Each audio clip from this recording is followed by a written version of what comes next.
So ASA has been out since October now, and I recently made a video just basically saying, well, the centre has been delayed, ASA is probably done for, and this really is not a good step for the game in itself.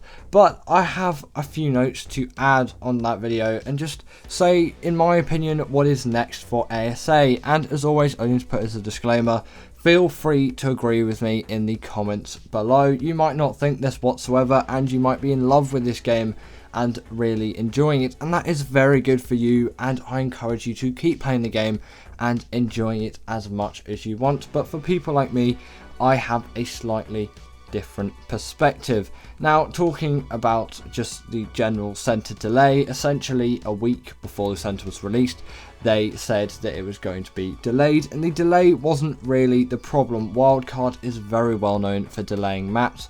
Was it something that we expected? Not so much, considering the state that ASA was in, which I'll get to in a moment.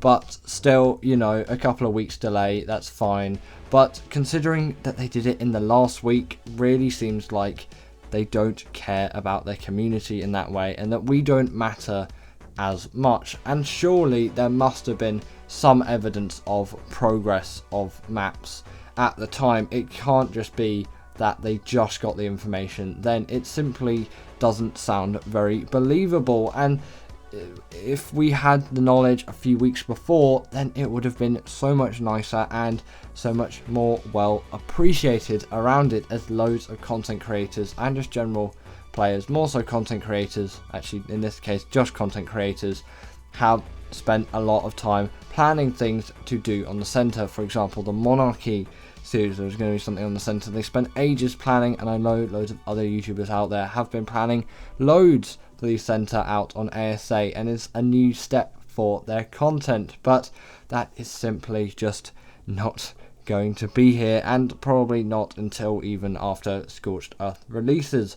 And Wildcard did say they would compensate by, at the day that I'm recording this, the 28th, they're going to release the Gigantoraptor on the island. Personally, I don't think that is the right step, but I guess, yay, we've got a little bit more content now in ASA. And I heard some people saying down below, well, why don't you just download some of the modded maps? Fertile Thyme is very easily available and accessible, so why don't you just play on that instead? And although that is a good map, it doesn't really offer the content that a new story map gives, as that really does progress the game on forwards.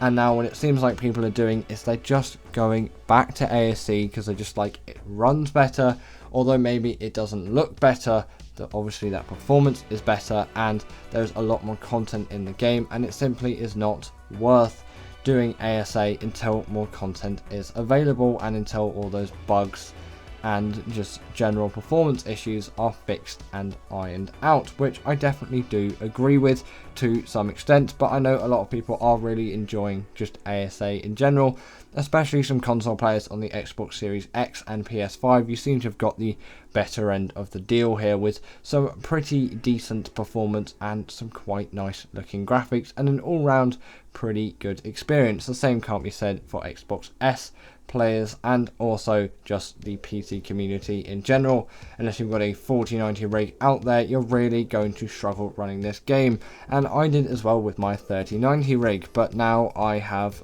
put an FSR 3 frame generation mod on, which does enable it to get some more performance, and it now does reach 60 FPS at 1440p with medium to high settings. If only that was just an option in the game already, it would make things so much easier, and also GTX cards and all those things could use it as well, as it does seem like new games are now just becoming more and more intensive, and the hardware and the general cost of hardware, people just can't afford the hardware to keep up with everything. But now I do want to talk about the state of ASA and kind of my opinions of it, and then what I think it is from the future, because there's no point just saying what has happened again really to too much extent onwards. That has already happened, it is not going to be undone. But now the state of ASA when it was released was pretty terrible. Firstly, you couldn't even download that game for a good 10 or so hours when it first released, as there was some bug with the Steam page, and it was also announced literally pretty much then on release day that consoles would not be able to play the game, which was just such a big bummer to so many players. And it's kind of, actually, when I think about it, no real shock that Wildcard have done the same thing with the center, just pulling out right at the last second. And the game has been littered with bugs and glitches which haven't really been present since the very, very early stages of ASE's existence, and now they're all back, and it really is just not a great scenario to be in for, obviously, just all of the Ark people out there and just the general Wildcard team as well. It is not a great position to put yourself in to release a game in this state. Could have definitely done with a good 6 to 12 months extra on top of what has already been done, because it needed it really. And then you could have already had the Scorched Earth on release as well, and had the center release very, very early on, if not actually just already in the map. Already in the game, sorry, not in the map. What am I even talking about anymore? But now, looking towards the future of Ark, what do you actually think first, before I think of, you know, what I'm going to say? What do you think of the state of ASA, and do you think it's really going to last for that long? Do you think that it's going to continue to develop and will soon become a successful masterpiece, or will it just keep falling into a never-ending ditch and eventually just simply be dropped, especially considering that the modding partner has kind of not become a modding community anymore, or a modding company I should say, and is now just sort of a DLC company, and all of that prize money has pretty much been pulled away, and that was 350,000 worth, which really would have done some good in the content creating space, and I really do hope that it does get some good use with those content creators. But that never does tend to happen, does it? In the end of things, they'll just use that for their own business purposes. But either way, you know, I can't be too miffed about that. It's really maybe not the best decision on their part, especially considering what they've signed. I'm pretty sure it's some sort of contract that they've signed as well, or there's some contracts gone wrong. Actually, no, sorry, different companies.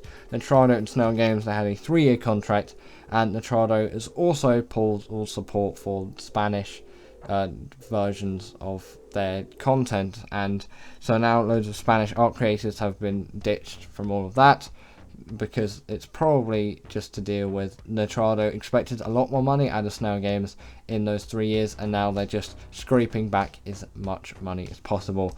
That does seem to be the way Ark is going right now. There is just so little money, and it's not in a great state, and I don't know what the future will be like.